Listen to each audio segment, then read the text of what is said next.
Coming up, is Bubbly the Instagram of voice? Plus, political hashtags go awry, and SwiftKey 3 for predicting your text if you're on Android. All that and Normalize your Instagram pics on the Social Hour.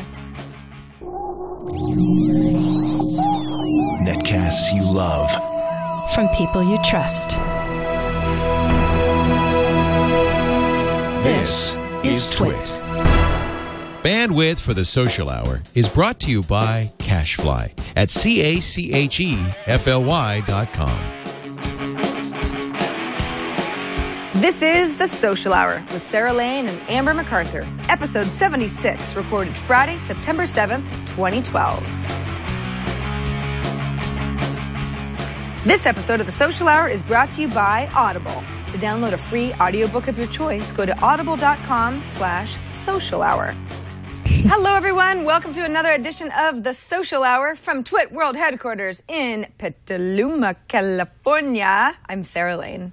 And I'm Amber MacArthur in Toronto, Ontario, Canada. Hello, Sarah. How are you doing? I'm doing well, Amber. It is a lovely afternoon here in Petaluma. And as we record the show on Friday afternoons, I'm often thinking, what will I be doing after the Social Hour wraps up for the week? And this week, I actually get to go up to the Russian River, which is just north of Petaluma, half an hour or so north, up in a little town called Guerneville, to do a little tech women's retreat.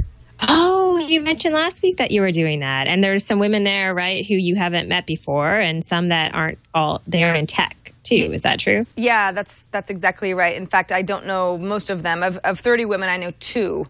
Well, I kind of know 3, but for the most part, I'm going to be meeting a bunch of strangers. And although I'm sure that, watching the show that Amber and I do and all the other shows on the TWiT network, you might think, oh, Sarah seems extremely social. I'm really good with cameras. I'm not always so good with a bunch of people in real life, so I'm a little nervous. But I think it's going to be fun, and the weather's going to be nice. Amazing. It sounds like fun. Hopefully you'll be posting lots of photos to your various social channels, Sarah. Yes, absolutely. Absolutely. I will. You'll see everything that we do and definitely everything that I eat. Amber, what about you? How's life up in Ontario? Yeah, things are good. I mean, last week when we talked before, I was just on my way to the cottage for the weekend, had a great time. It was absolutely beautiful weather, nice getting away from the city, and dare I say it, away from technology for a couple of days, although that's always hard. Nonetheless, this weekend and next week, not too much on the go. My mom's coming to visit. I love visits from my mom. I wish she would stay for as long as she would like, because she cooks and cleans and just helps out a lot. So it's always fantastic to see her. So excited about her coming to visit. Of course, probably need to get the house kind of in order before that happens. Nonetheless, that's kind of it for my plans for the next little while. We're doing some basic renovating in our basement where my little studio and office is. So that will be fun. So in the weeks to come, maybe I'll give people a little bit of a tour as we make things even better down here. Yeah, absolutely. We know that shot of your basement very well. We know that sometimes it's very hot down there, particularly either in the summer or sometimes in the winter when you've got the heat going in the rest of the house, and that it's a lot smaller than it looks. So I think I speak for everyone when I say, let's get a tour when you're ready. Let's get a tour. And usually because it's so warm, I'm wearing a nice shirt, my hair is all done in makeup, and then I have my running shorts on. It's quite a beautiful image. No, not at all. But yes, I will make sure to give everybody the tour and, see how things progress over the next couple of weeks. So Sarah, lots of news over the past week, of course. This one is a big one. I'm not sure if you use Twitter for Mac. I am not a big user of Twitter for Mac, but for people who are, a bit of a disappointment. Yeah, so the Mac app is a OS X app, obviously, that's downloadable in the Mac App Store. Twitter's had out for quite a while, and I've used it in the past. I decided to switch over to TweetBot, even though TweetBot doesn't have an official Mac app yet. It has an app that I think they're calling it beta at this point, but it started out as an alpha app, and there's been some issues with it. Just because I use TweetBot on iOS, and it has some nice syncing functionality, so I figured, I'll just use TweetBot across the board. But the Twitter app is still on my system. What's interesting about it is that when the new MacBook Pros with Retina display came out, there were some companies who were quickly trying to get their apps updated so that they were optimized for Retina. And Twitter was one of the companies that obviously hadn't beforehand. And some people said, it's Twitter. This is their Mac app. It seems a little strange that they didn't get a heads up at least ahead of time so that they looked as good as possible. Because a non-optimized for Retina app looks pretty bad on the Retina screen. Well, most people don't have the Retina Max yet, but it did seem a little strange. And it seemed even stranger when they seemed to not be in any hurry to update it, not just for the Retina, but just really at all. And it turns out that as of yesterday, word from within the company, we've got various reports, one from 9 to 5 Mac, say, yes, indeed, Twitter is not going to pull it. You could continue to use the app as is, but they're not going to be updating it. Apparently there's a chance that they may update it just for Retina displays, just because there might be a whole lot of more people using Retina displays in the next year or two, whether they're on Macs or not. But for the purposes of this particular Mac app, this is kind of the end of the line, which makes me think, well, Twitter's been in the news for so many reasons as far as making changes to its API and pulling functionality that some developers are pretty unhappy about. So why would they send so many of us that aren't already using the Tweetbot Mac app, for example, to a competing service? Isn't that what they don't want? I think, and so I thought, gosh, does this mean that Twitter might be buying Tweetbot? I mean, that would be so perfect, right? Why would they even put any more resources into an app that they know they won't need if they're going to be acquiring another one? But I think it's because Twitter just really wants you to use the web version of Twitter. Mm-hmm. Yeah, I mean, it seems that as of the past few weeks, like you said, there have been a lot of changes at Twitter. And I do wonder in some instances if Twitter is just trying to kind of reel things in a little bit and focus all of their efforts and much of their team on finding revenue for the business, because I think there's going to continue to be pressure in terms of figuring out a way to make money. Obviously, we've heard a lot. We talked about this last week as far as promoted Twitter topics or trending topics on Twitter costing, I think, like $120,000 a day. So they're kind of figuring stuff out. So maybe it's a resourcing issue and they just don't want to be managing all of these different things and trying to streamline the business a little more so they can focus on making money. That might make sense, I think, but it's still a little bit hard to say. Yeah, it really is. There's some curious things going on at Twitter right now, and I would say that I'm disappointed that they're dumping the Mac app. It doesn't really affect me as long as there's a Tweetbot app. Now, Twitter can play a lot dirtier than they're already playing right now and make it impossible for Tweetbot to continue with an app that would be useful to somebody like me. At this point, we're not there yet. So, yeah, we'll keep following the story. Twitter also is they announced earlier this week that they're deprecating support for RSS and XML. There might be one other standard, which is that's a whole other conversation that we can save for a later time. But they're certainly providing us with a lot of talking points. Yeah, definitely. It would be nice, I think, with companies like Twitter, who are so much an important part of people's lives, no matter what you do these days. If you are using social media, chances are you're on Twitter. If they would provide a little more insight into some of these moves, as far as communications. I think that's one thing that really tripped Facebook up, and at least in the past couple of years, where they haven't really been as open and accessible, I think, as people would want them, just to explain why they're making changes and having almost like a public face to the company and someone out there who was accessible and talking about the different tweaks, or if they're shutting things down, why they're doing it, or stopping support. It would be good to be able to have that conversation. Like when you invest so much of your time and energy in using a product, it's just nice to feel as though you can get a little bit back as far as the openness from the company. But haven't seen that much lately. Maybe things will change. We'll keep watching. However, Sarah, if you want openness, then this is a great segue, because over the years that I've worked with Leo, and I know we've talked about this before, we have been big fans of Sweden. And in fact, there have been many shows where we've talked about all things Swedish and just talking about why Sweden seems like a great country. Well, here is yet another reason. The first ever World Wide Web Index was recently named, listing the best countries as far as where to live with internet access, open internet, and Sweden tops the list.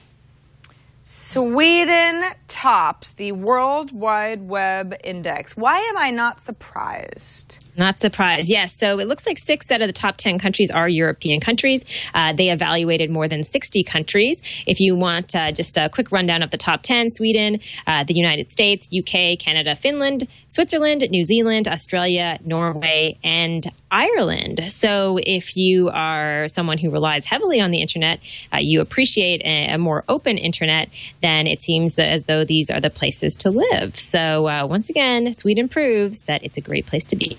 Gosh, the U.S. is really the number 2 most open internet in the world. I guess yeah, so. I think they rated on a bunch of different criteria as far as openness in terms of freedom of speech, right? The interesting thing when I saw this was what I would like is to live somewhere where they had really fast internet, and Canada is not it. So I'm surprised that wasn't a factor, because I think that's also important. Yeah, I guess when I think of broadband reach, I think, gosh, no Asian countries, but then there's certainly issues of openness depending on the country too. So Sweden, can you do no wrong? Seriously. Yep. And their little Twitter experiment, which we talked about a while back, if you remember that, which I think went well in most cases, some cases not so great. But we'll keep an eye on that as well. It's kind of neat to see the first ever index about the internet. Now, Sarah, there are lots of different social media dashboards out there to manage all of your social media content that you push out. Looks like Adobe has recently gotten into the game with a new social software suite. This would be something that would compete with Salesforce, for example, as far as managing your social media efforts. I mean, something that would be more relevant to bigger companies who want a way to measure all of their social media traffic, all of the analytics. This isn't a big surprise for me. I've actually recently done some work with Adobe to produce a social media video series, which hasn't gone online yet, but I knew they were pointed in this direction. But I don't know for other people if this is a big surprise. Sarah, have you heard anything about this? No, not really. You probably know a lot more about it than I do, having talked to Adobe a little bit about their social media reach or efforts to reach folks. I don't think of Adobe and social media in the same category. I mean, do you have more of an insight on what Adobe wants to do as far as getting into this space? Because I think of Adobe as, Photoshop and software and tools to be very creative, but not necessarily social tools. I think in some ways this is just a natural evolution for Adobe, and I think you're exactly right. Over the years, they are famous for producing really great software, but that software tends to be very expensive. And as you've seen, Sarah, over the past few years, there are lots of different web services that allow you to do not things to the extent that Adobe allows you to do within their software, but some of these tools are free and very inexpensive. So I'm not entirely sure about this, but my guess is that Adobe is just figuring out ways to kind of keep up with the times and change their business model to focus on different revenue streams and being able to capitalize on the social movement and what people are doing with social media marketing. Maybe they just see that obviously as the next big thing. So I think that could be part of it. It's not as though we hear people talk a lot about Photoshop and about innovation, and it's not like that's really a hot topic today, but obviously social continues to be. So I think they just want to capture a bit of that market. So I have not tried the software yet. I haven't seen it at all, but it is a crowded space. So I wouldn't want to necessarily be the person going into that space. There are so many different tools that allow you to analyze social media information, but obviously it's a big company and they may do some cool stuff here. Now, it says here that starting today, the platform is available to the general public for purchase. It's been available in beta to a smaller group of customers for a while. Do we know how much it will cost? I don't think that it says so in this particular article that is on Mashable. I'm not sure if there's a price here. All they do is they actually verify the name is Adobe Social, which again helps users measure and understand return on investment they get from social media campaigns. But there's not much more information about this. They just had a big conference where they unveiled this this suite of software. So I'm sure we'll hear more about it as time goes on. Because I know even when I first started working with them maybe 6 months ago, this was on the horizon, and this was a huge push for Adobe. So they're very excited about this.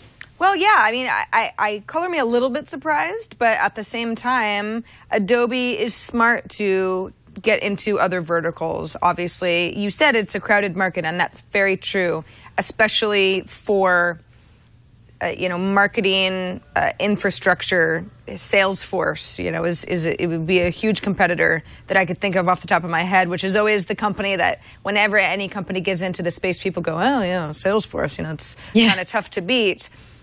That said, it would be really interesting to see Adobe do well in this space and move beyond people saying, well, yeah, Adobe's great for Photoshop, but that's a real singular thing that you do when you're sitting at your computer for hours a day and there's nothing social about it.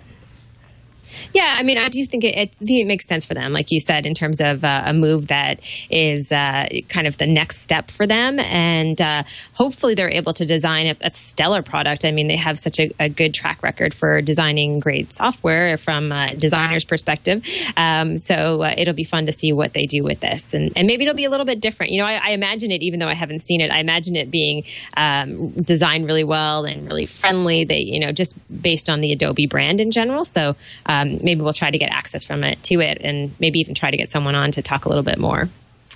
Well, let's move on to a company that's extremely social, maybe the most social company. If you had to pick one company that you equated with social networking, what would it be? I don't know. Maybe your answer isn't Facebook, but it is mine. Or maybe it's Twitter. I guess they're sort of neck and neck. But this is a Facebook story, and it's about their woes of stock price and how to monetize and make everybody happy continue. Facebook has canceled its secondary stock offering. This is in response to there was an initial plan that Facebook had made public that it wanted to offer a certain amount of secondary stock. It was going to help raise money to pay for taxes.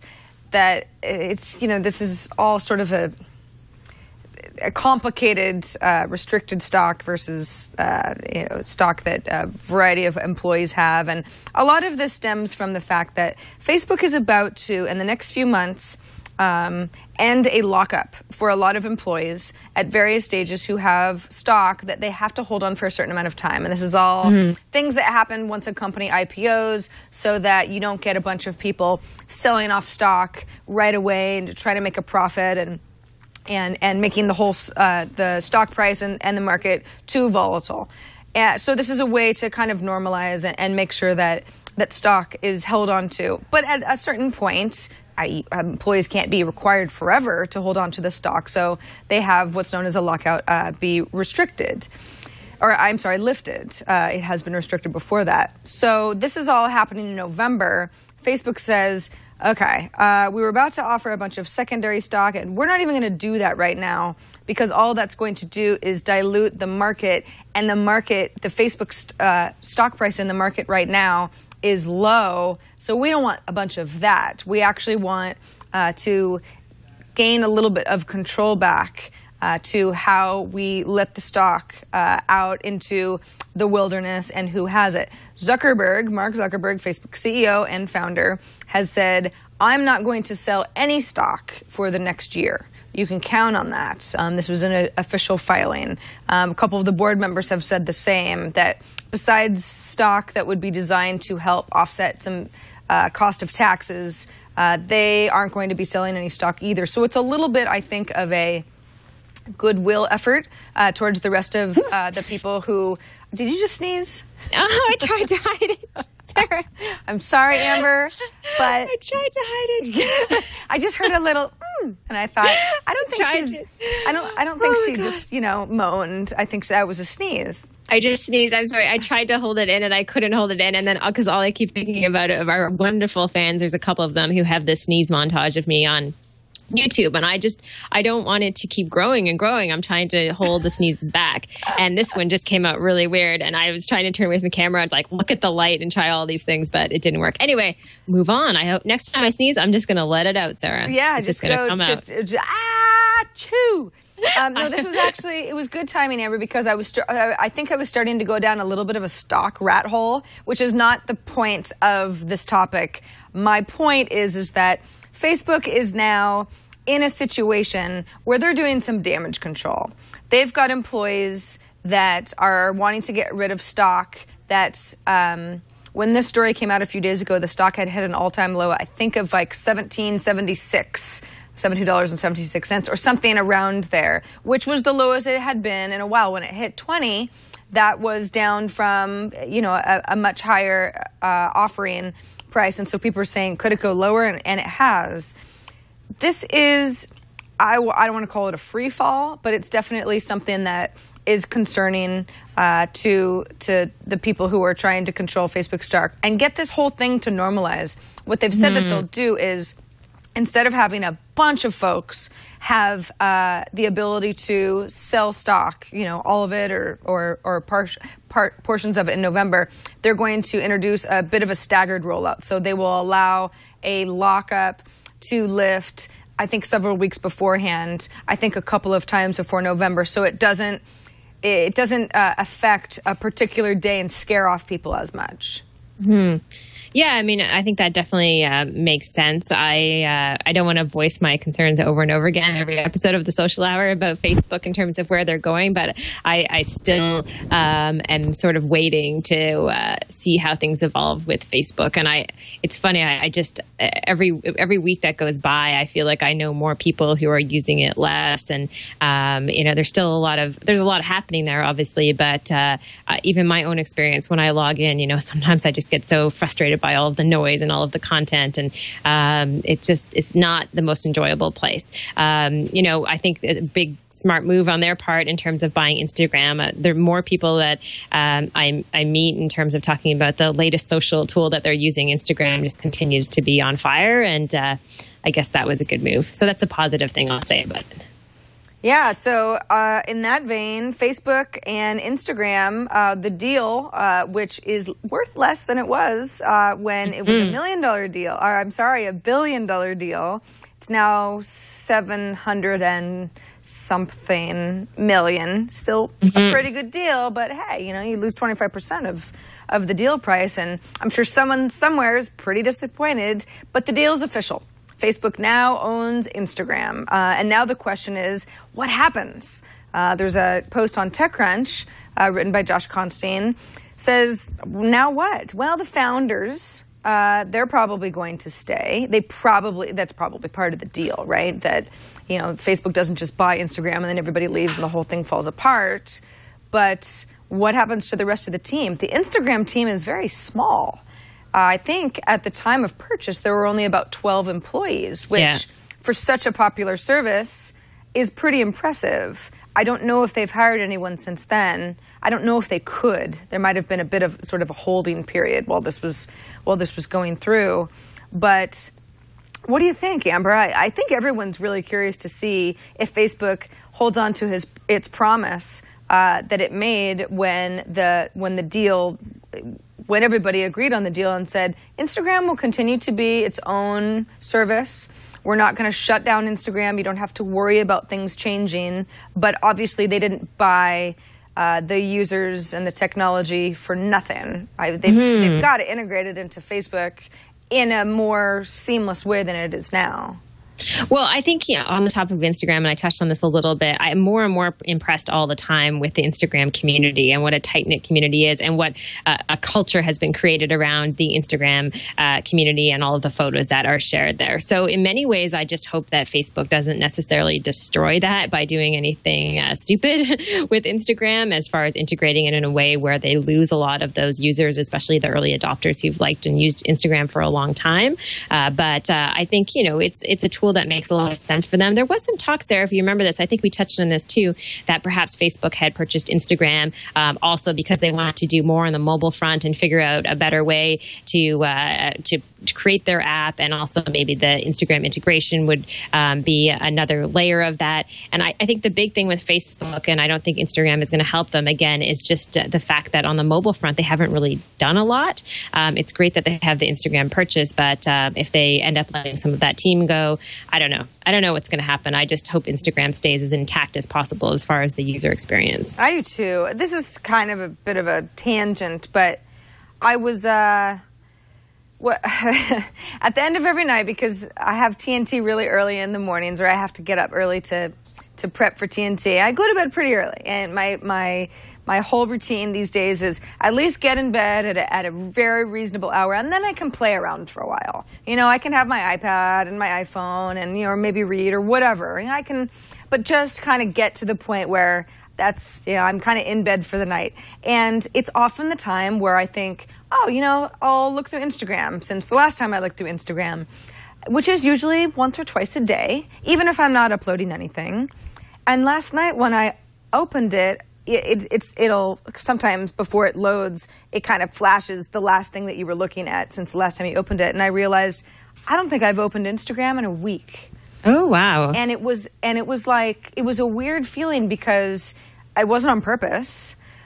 I wasn't uploading photos because I've just been really busy, whatever. But I don't think I've gone that long before without being on Instagram, even just as someone who's perusing other photos. And I didn't really miss it. And it was a weird feeling, because I've loved Instagram since day one. I don't know what it is that's keeping me from remembering it. It's obviously not what they want to hear either.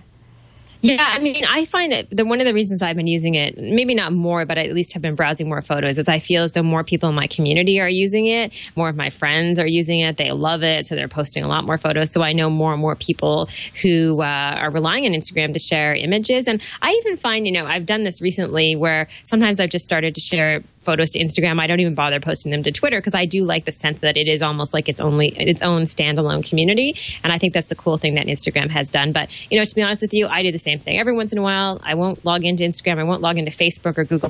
But the only thing that I tend to use every single day is Twitter. So a lot of these other social networks, I'm not saying I could do without them, but Twitter would be the one that I would miss the most. And the rest I could be like, I'll survive. I agree. I do. That's just, Twitter's got something special. Something special. It's that sticky factor. Now, Sarah, on the topic of Instagram, for our social tip, let's say that you have a bunch of Instagram photos that you've taken and you don't love the filtered look, and you want to try to normalize the images, which is kind of weird, because I think that's the best thing about Instagram is adding the filters and making images look cool. But there is an app out called Normalize that allows you to get rid of those filters or make the photo, get the photo as back to its original state, if you choose to do that. I don't know if you had a chance to look at this or download it. Sure did. Oh, I knew you would, Sarah. I sure did.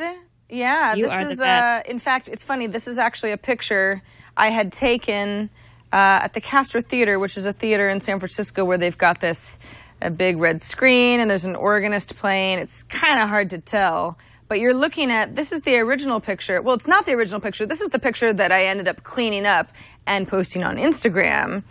And it's kind of got some, it looked a little bit, I don't know, the evening lightier than this picture, which is Normalize's attempt to get it back to normal. So let's go through another example so you get a sense of what you do. So this is just me looking through my camera roll. Let's try to find something that I added quite a bit of filters to so that I can show you how to get it back. Okay, this is an extremely, well, you know what?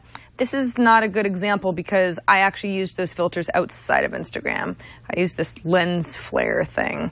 Okay. How about this? This is a crazy, really cute picture I took of Lucy, my cat. Now, this is the original photo that I just imported into Normalize. This is what Normalize has given me. All right. That doesn't really change anything too much. I think, and you might say, all right, well, it doesn't work. But there have been other photos that I felt that it worked better with. So, for example, here's another picture. Oh, my goodness. Whoa, that's really weird. Okay, this is actually a strange example, too. You almost get, like, less normal results. This is the picture that I uploaded to Instagram. This is what Normalize is attempting to normalize. Yeah, it almost looks like it added a filter to that one. I'll say, yeah, bizarre. That's I think it's trial. Neat. I'm gonna save it's that. kind of trial and error, right? I mean, it's interesting because when I was reading about this particular app, Normalize, what I saw a lot of people say was that they thought out of all of the apps that try to do this one actually worked the best, but you do need to go through your photos and figure out which ones it works well with, because it's not going to be every single image. But out of that category, which I didn't even realize there was a category of apps that would normalize Instagram photos, that there were a lot of positive feedback about this particular one. So I guess if you're struggling and you don't like a filter you put on, it's a simple way to try to get it back to its original state. Yeah, it's 99 cents too, so this should really be something that you're like, hey, this is an issue I come across quite often. I think Amber, the reason that there are so many apps like this is that often you take a photo and depending on where that photo came from, sometimes people don't have an original version that saves to their camera roll.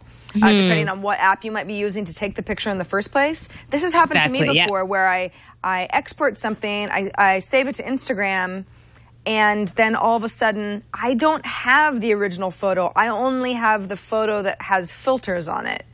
And that's not necessarily a bad thing if I'm happy with the filters, but something like Normalize could maybe save you if you've got something that's like, oh, it's the sepia filter, and it just... I wish I didn't have that, and I don't know how to get it back, and maybe it would help with certain things. Yeah, it's a good little tool. Now, Sarah, speaking of cool tools, I found this great app recently. It's an Android app, and I have to say I absolutely love it. And the reason I wanted to include it on the social hours, there is a bit of a social element to this. For any Android users, and I'm sure some of our listeners and viewers use Android devices, the predictive text on the Android, I find, is pretty poor compared to the iPhone. At least that's been my experience. And it's very frustrating. So what this app does, it's called Swift Key 3. It actually improves the predictive text. So you download the app and then you link up to your Gmail account, Twitter account, Facebook account, if you choose to do that. And it's an app that uses artificial intelligence and it gets smarter over time. So it analyzes the way that you write to these different services, analyzes what you say on a regular basis, whose name you use regularly, what places you go on a regular basis. And then when it's predicting text that you are trying to write on your Android phone, it's smarter and it guesses more accurately each time that you use it. It's even so smart that if you're writing a message to someone and you want to hit on the space bar, what it will do, it will guess what you might say next based on how it's analyzed all of your messaging and communications within all of those different tools. It works like a charm, and I think it's definitely a benefit for anyone who has an Android device and is frustrated with the predictive text on that device. So a really, really cool app, and just neat how it just allows you to type smarter and faster as well. Yeah, I love this. I do not have an Android phone to test it out. Looked like it was about 99 cents. But I love the idea of an app that will say, listen, I know because you're always writing the name Jennifer that's what you mean. You don't mean, jump rope or whatever. I mean, sometimes the predictive text, it's designed to be helpful, but it's a robot and it's not always helpful. I would love the same thing on iOS. iOS is supposed to get smarter the more you... But it doesn't. Well, I guess it's not suggesting some of the stupid words that it used to suggest, but it just keeps coming up with new stupid words that it never really knows what I want to say half the time. Yeah, this is a really fun app. I like how it sits in the background. You don't even realize that you're using it. It just gets smarter all the time, like I mentioned. And it's just one of the coolest Android apps that I've seen. I think anyone who uses Android will love it. And I do believe you're right. It's on sale right now. I think normally it's about $3.99. Cool. So that is called SwiftKey 3. Seems like a great little tool. So thank you, Amber, and always happy to pass along social tools for the Android folks, because I am just not the authority on Android. Although we do have All About Android, which is absolutely the authority on Android content, which is another show on the TWiT network, and it's very good. Okay, let's remind everybody, when we shoot this show today, if you're watching live, you already know the answer. You know exactly what I'm going to say because you're here with us. I see you in chat. I see you lurking out there. But we record the show on Fridays at 4 p.m. Eastern, 1 p.m. Pacific. It's always fun to have as many of you as possible who are watching and listening live, giving us feedback as we make the show. But if you aren't available on Friday afternoons, or maybe just every once in a while you miss the show, don't worry about it. You can always find everything that we do at twit.tv/TSH. That's our show episode archive. That's where you can get subscription links to download the show automatically and not even worry about when our shows are being recorded. We've got embedded videos in all of our episode pages, and we talk about a lot of stuff on the show. You know, if Amber mentions this really great social tool, you don't really remember what it's called, or you forgot to write down the URL, don't worry about it. We make sure that all those links are right there on each of our episode pages to make it as easy as possible for you to go back and find those tools again. If you have feedback for us, there's a few ways you can get a hold of us, but the easiest way is probably to email us at thesocialhour@twit.tv, and we'll get into some of your feedback a little bit later on in the show. But before we do that, Amber, let's thank Audible for sponsoring this episode of The Social Hour. Audible is the leading provider of audiobooks. And you might say, yeah, well, of course they would say that. What's so special about Audible? Well, they have over 100,000 downloadable titles across all types of book, literature, genre. You can't stump them, and that's why they really, truly are the leader. I mean, I'm talking fiction, nonfiction. If you want a book, you can find it at Audible. All right? So you might say, I've got eyes, I enjoy reading. Why would I need something like Audible? What's Audible got that I don't got? And the neat thing is that so many of us are busy, or for whatever reason, our lives get in the way of us sitting down and reading books regularly. I am totally guilty of that. I mentioned earlier in the show that at the end of the day, I give myself some time to sort of lay in bed and read. I never read. I don't, because I don't have the attention span. I kind of look at all my social networks and my Instagrams and everything, and then I get tired, and that's the end of it. So when will I ever read? Well, what about when I'm commuting? I commute almost 2 hours every day. Or when I'm grocery shopping, which takes forever and it's so boring. And I hate the music that they play in Whole Foods. Or you get the idea, you know, exercising, going on walks, that sort of thing. There's so much time that you have in your day when you can actually be listening to books and getting through books and going to your book club meetings every month and actually feeling like you're staying on top of it because you're listening to the audiobook. Like I said, with over 100,000 titles, you have a lot of choices. Doesn't matter what kind of books you want to read, Audible really has you covered. And what's neat is that if you sign up for an account and just give Audible a try and see how you like it, see if audiobooks are right for you, you can get an audiobook for free. If you go to audiblepodcast.com/social hour, that's the URL to go to. You can try Audible free for 30 days and get a free audiobook.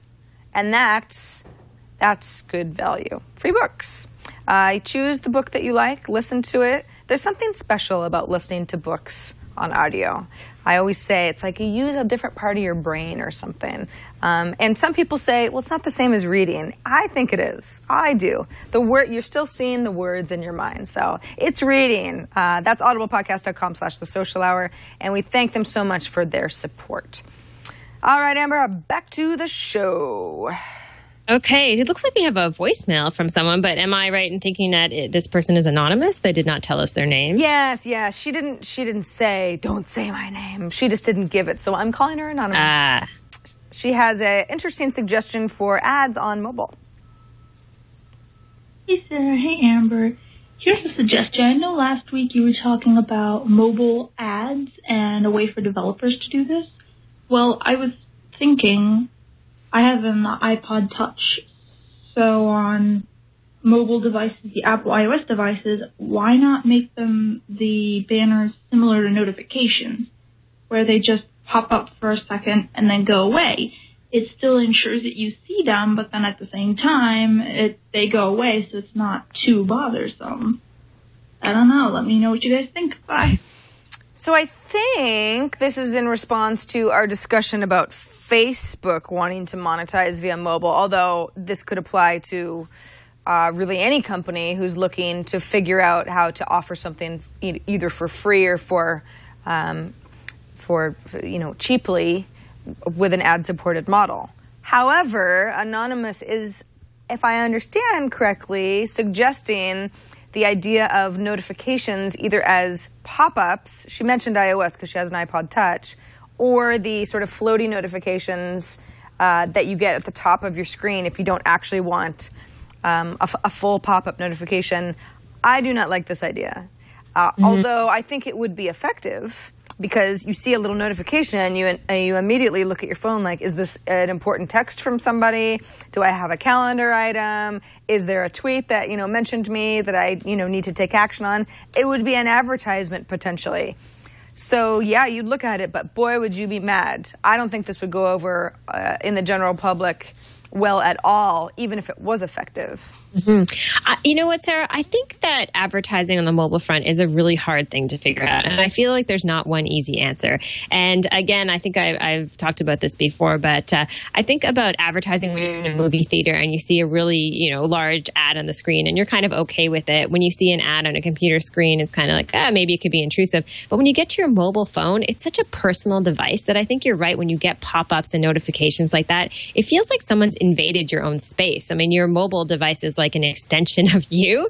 So it's a very delicate environment. And I think that's why so many companies haven't figured out a way to make it really work on the advertising side yet. So I'm not sure if this is the right idea. I think we'll need many more ideas before one particular company figures it out. But thanks to Anonymous for sending us her recommendations. And if anyone has another idea, please let us know, because a lot of people are struggling out there to figure out how to make money on mobile. Yeah, before the show, I was talking to I don't even remember, somebody who works here. We were talking and they said, yeah, this happens on Android, in Android apps every once in a while. And I said, really? Advertisements? Oh, that's awful. But then I got to thinking, depending on the app, and I tend to turn off push notifications for all of my apps that I install now, because I don't want to get push notifications that I don't want later. I figure, if I really need notifications, I can go into my notification center and turn them on after the fact. But before I started doing that, I did notice that I would get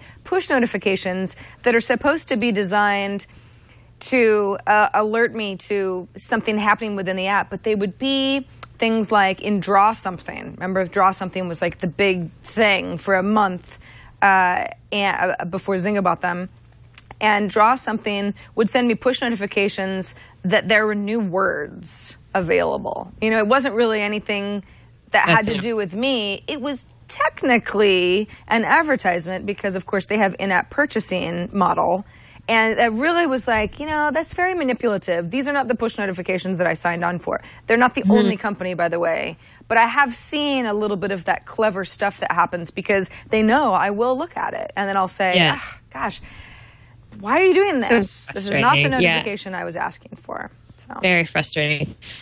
Well, speaking of ads, at least ads on Twitter, for our hashtag of the week, we had spoken last week, Sarah, about presidential candidate Mitt Romney and how his campaign had bought a sponsored hashtag, a trending topic at the top of the list on Twitter. And like I mentioned, pretty expensive to do this. Number floating around is about $120,000 a day. I guess in this particular case, the hashtag kind of backfired. And, not to beat up on Romney, this has happened many times before with other companies as well. But it looks like people took the hashtag and got a little clever and creative with it. The hashtag was "Are You Better Off?" The idea being that Romney was criticizing President Obama's economic policies. People then in turn sent out a bunch of tweets saying, yes, we are better off. And there were some calculations done. This article was on BuzzFeed that, in fact, there was a mockery ratio of nearly 5-1 with this particular hashtag. So it truly did backfire. Again, not a surprise. I think we had spoken before, Sarah, about how McDonald's had asked people for stories, McD stories on Twitter. That hashtag also backfired. People came up with a lot of horrific stories. And so I think it's a lesson for everybody with hashtags. When you're being clever, sometimes they can be used against you. I agree. I think maybe one of the lessons learned is don't ask a question that that offers multiple answers. Are you better off? Hey, if you're in Romney's camp, you know exactly what they want to hear, and you probably answered accordingly on Twitter if you participated. But it's so easy for someone who doesn't agree to say absolutely not. It's almost like you want the hashtag, if it's used, to be positive towards, in this case, the politician that started it, so maybe, it could have been something like, we're not better off, or something that doesn't allow people to kind of hack the message, I guess. Exactly. Well, it reminds me of the early days of the web, and I'm sure you remember this. People buying website names, domains in the late 1990s. And one of the first things that companies did is they started to buy domains. Like if you were Target, you would buy Target Sucks, TargetStinks.com, all of these different domains that would think about the way that people could negatively impact your brand. And I think the same thing applies to social media. If there's a way that people can take something like this and criticize you and turn things around, they'll do it. So you always have to be one step ahead. And in this case, unfortunately, they weren't. And again, probably a lesson learned.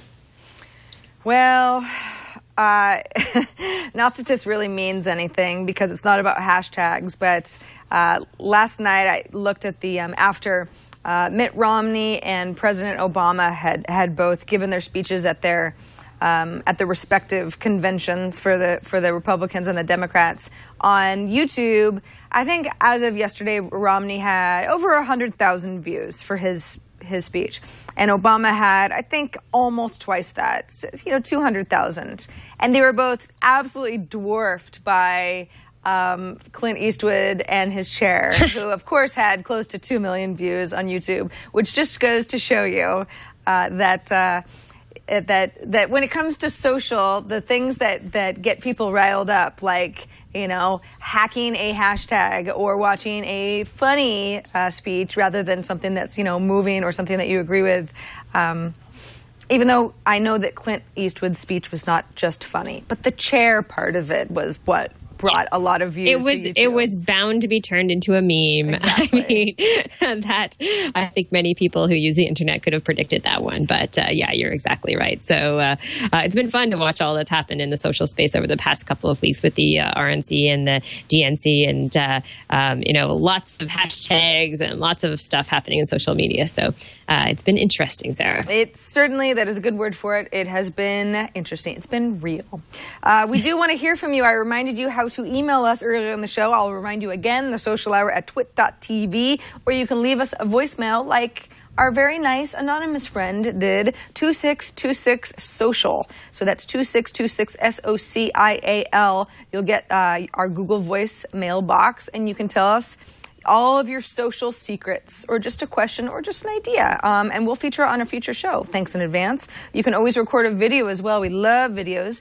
We try to feature all the videos that we get from you, as long as you try to keep it to about 30 seconds or less, upload it somewhere, and send us the link. All right, Amber, I think we're ready for a little Rad or Fad. A little Radder fan. Okay, so let me prepare myself. Hopefully I won't sneeze throughout any of this. So for this week's Rad or Fad, this service is called Bubbly, or Bubbly 2.0. It's the next generation of this service.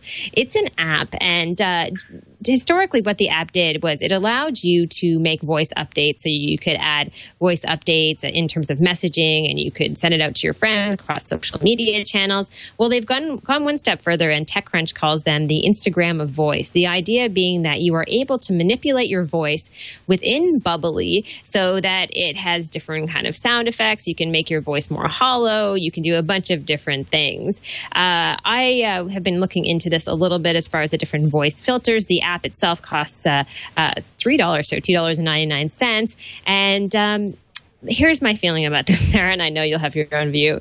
But I don't know if I would pay for something like this. I think this could get old really quickly as far as manipulating your voice and adding weird audio filters to your voice. I don't think it's ever going to have the same type of stickiness, perhaps, that Instagram does. That's my general feeling. There may be people out there who disagree with me. What do you think?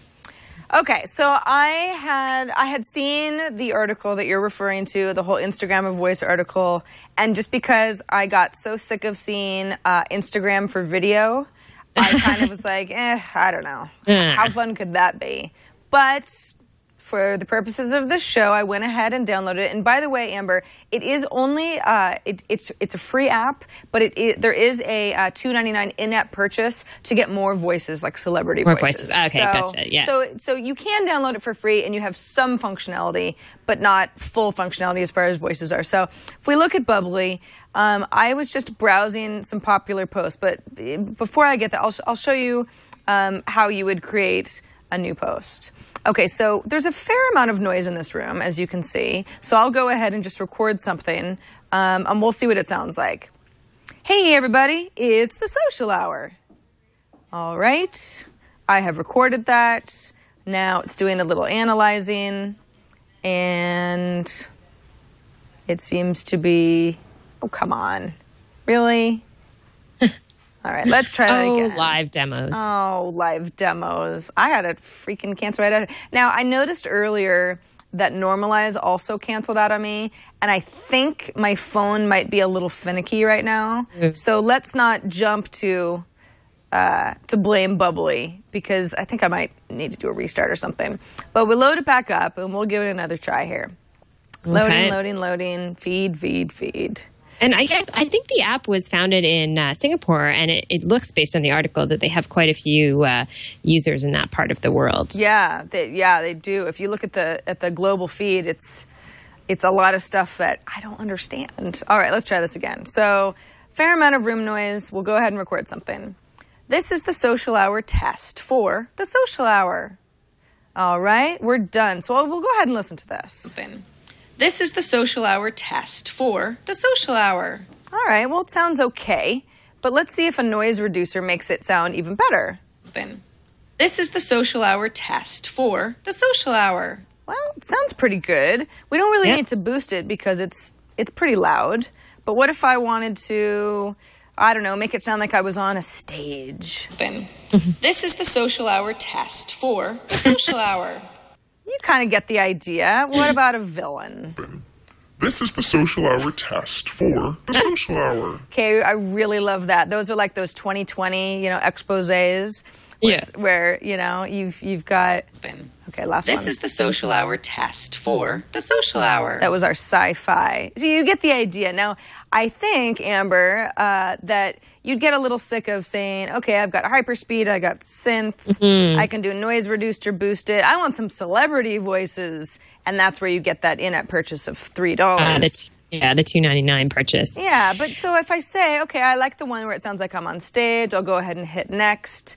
I could add a little text to, describe what this was all about, for my friends who were connected to me on Bubbly. And then I could go ahead and post it. I did one earlier, too, where I said, this is a waste of time, but it's fun. And that's kind of how I feel about it. I feel like, I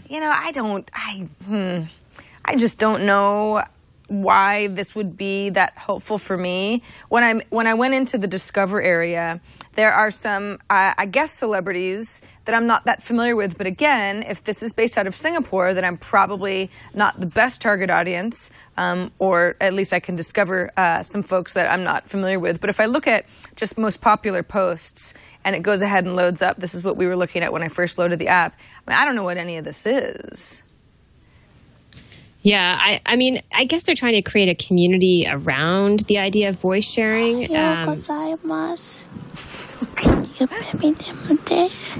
I picked a really weird one. I'm sorry.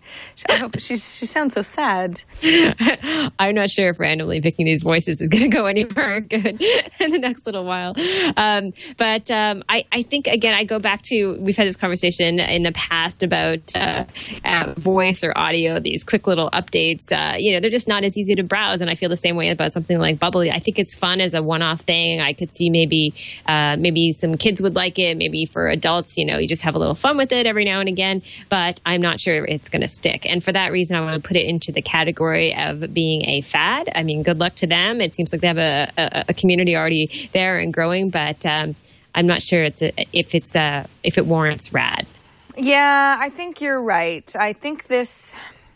I don't even, I agree with you that it's a fad. I don't even know that I would tell a friend, hey, let's get on Bubbly, and even if it's just a few of us, this is going to be a lot of fun, because what do I say? Or, I guess the helium filter would be funny for a couple of laughs, but this seems also like a fad. Then again... Yes. There are probably people who absolutely love it that can tell us why exactly it's actually a really good tool. But for me, I'm going fad. A fad. Although I will say for our listeners and for our viewers, I would be entirely entertained, and I think Sarah would as well, if you downloaded Bubbly now that I realize that it's free, and you did a little voice recording for us that way, something entertaining. I mean, that could work, and we could change our minds. That is actually extremely... very good point. If you record something, upload it to Bubbly, and figure out a way to, you could probably tweet the update. Yeah, tweet a link to the update to us or something like that. Then we could have a Bubbly marathon in a couple of weeks once we have enough time to gather everybody's updates and really show us how rad it can actually be. Yep. That this could be a really backfiring kind of experiment, but hey, let's go for it.